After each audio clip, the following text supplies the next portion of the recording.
My friends already know this as it's been subject of many a rant, but I'm no fan of Netflix. And herein I plan to explain why. I have had a Netflix account before.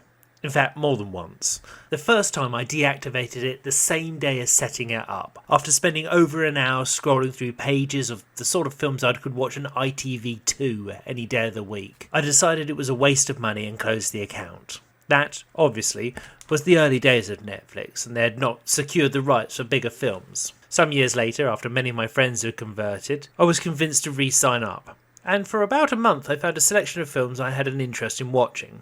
Not a huge amount, but some that I had intended to see but never got round to viewing. Then for a further 2 months I paid for Netflix and didn't watch anything. Nothing. I am a classic movie fan. I love films from all ages. I don't care if it's black and white or colour. I don't care how gory or clean it is. I don't care what language it's in. I just love movies. So knowing that, let's take a look at the selection they have today. The 25th of May, 2021. Okay, let's add one of my favourite filmmaker and actors to the search bar, Orson Welles. They have the Netflix-produced documentary, They'll Love Me When I'm Dead. And then there is The Other Side of the Wind. That's Orson Welles' long unreleased movie, which Netflix has slapped their productions logo on, despite it being shot a full 23 years before Netflix was even founded. And then there's the film Mank, in which Orson Welles appears as a character. It's David Fincher's hatchet job of a film which perpetuates the long-debunked myth that Orson Welles didn't write Citizen Kane. After that, there's a cartoon horse and a David Lynch short film, and then the Martin Scorsese remake of Cape Fear, none of which Orson Welles had anything to do with. And then there's a load of other stuff. You might note there's no Citizen Kane, often regarded as the greatest film ever made. There's no Magnificent Ambersons, no Touch of Evil. There isn't even The Stranger, which is public domain, so by rights could be put on the site free of charge. Okay, let's look at someone else. Woody Allen, who has just finished directing his 50th film this year, so they must have a few of his on there. Right, Manhattan Murder Mystery, good but no classic. Midnight in Paris, that film is great, I do recommend that. Everything You Always Wanted to Know About Sex, one of his early funny ones. And then there's Midsummer's Night's Sex Comedy, that's one of his early unfunny ones. There's no Annie Hall, which I might remind you beats Star Wars to Best Picture. There's also no Manhattan, which is also a classic. There is, however, Under the Eiffel Tower and 2 Coen Brothers films, which he had nothing to do with. Okay, let's check one more. Quentin Tarantino. We've got Inglourious Bastards and American Psycho? Snatch? What the fuck? Speaking of Tarantino, this is what the man himself had to say about the service. It's very sad to me. It's very, very sad to me. And I'm a little surprised how quickly it happened, and I'm a little surprised at how the public has kind of moved on, and how no one's looking back and they don't really care, and it's not just out of nostalgia. There is I'm not on Netflix, so I can't even tell you exactly how that works. I'm sure everybody watching here knows more than I do about it. But even if you just have all the movie channels, you know, in your package, and that's something I do have. All right, so you go down you hit the guide and you go down the list and you hit there and you watch something or you tape something, and maybe you never get around to watching it, or you actually do watch it, and then maybe you watch it for 10 minutes or 20 minutes and you maybe start doing something else. Nah, I'm not really into this. And then that's kind of where we've kind of fallen into. However, there was a different quality to the video store. You went down to the video store, you looked around, you picked up boxes, you read the back of the boxes, you made a choice, and maybe you talked to the guy behind the counter, maybe he pointed you to something, and he didn't just put something in your hand, he kind of gave you a little bit of a sales pitch on it to some degree or another. And so the point being is, you were kind of invested in a way that you're not invested with this electronic technology when it comes to the movies. You chose that film. Now, yeah, of course, we all rented 3 movies and didn't get around to watching the third one, but there was there was more of a commitment to what you ended up getting. And maybe you went down to the store to buy to get Top Gun, and that's what you wanted, and you got Top Gun.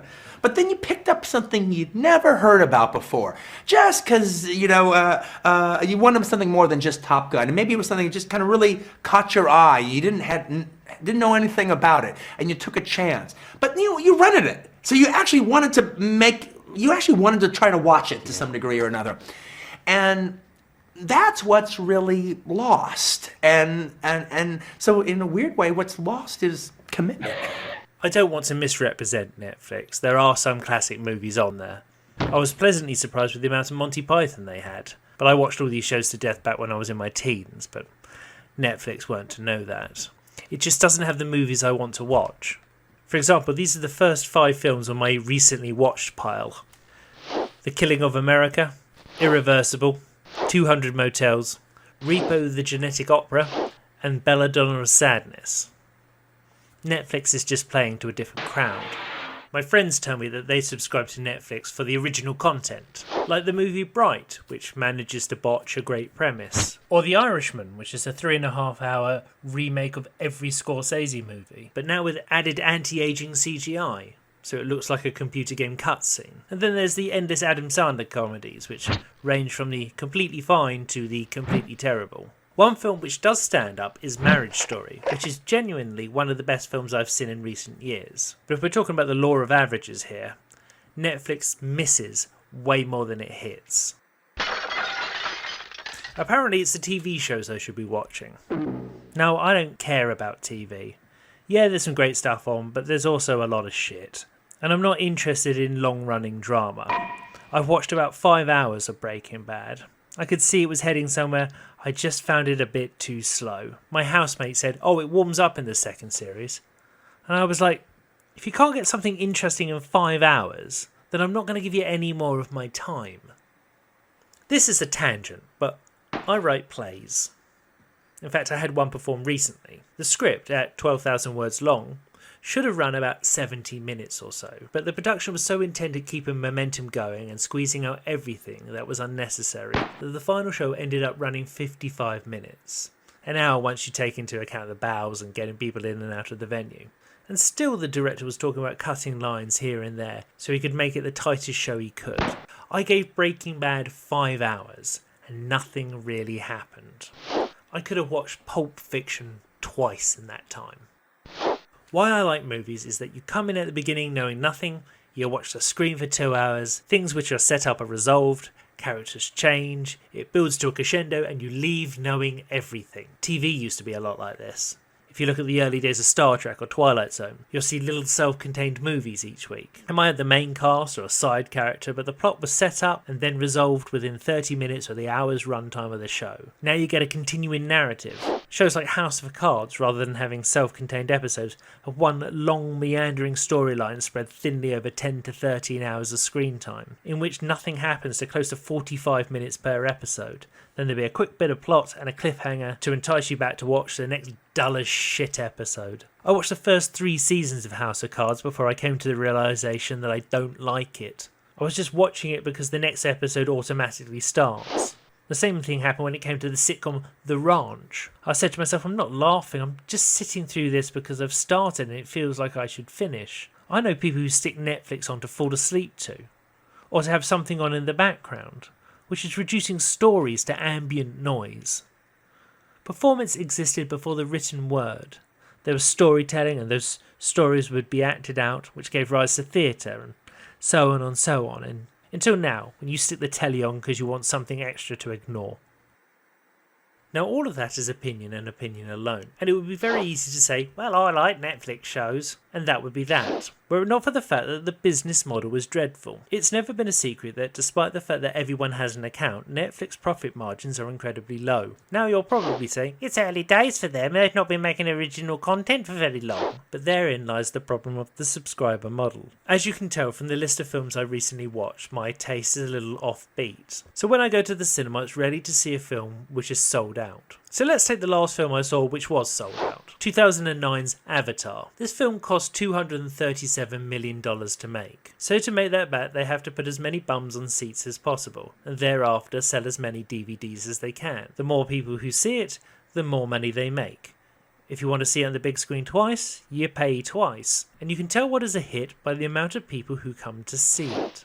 Now, let's compare that to something on Netflix. Let's say this, The Kissing Booth. I've not seen it, I know nothing about it, but let's assume it cost $30 million. And let's say it's a big hit. It's so big, in fact, that 50% of Netflix subscribers have watched it. Netflix have now made exactly the same amount of money had none of them watched it. It doesn't matter how many times they watch it. You know, if they want to watch it twice, I watch it twice. It makes no difference to the money. They still make the same amount. How am I supposed to know what's a big hit or not? So, well, all these people watched it, or maybe they had it on whilst they slept. Money-wise, it's not in Netflix's interest to make movies. They're big, they cost a lot of money, and most people only watch them once. For them, it makes more sense to make a series. 13 hours of programming for $30 million is better than 2. So make sure you spread it really thin. If it takes people 2 months to watch it, that's 2 months worth of money we're getting. But is 13 hours of programming better than 2? It isn't in my mind. It wasn't in the mind of the director of my play either.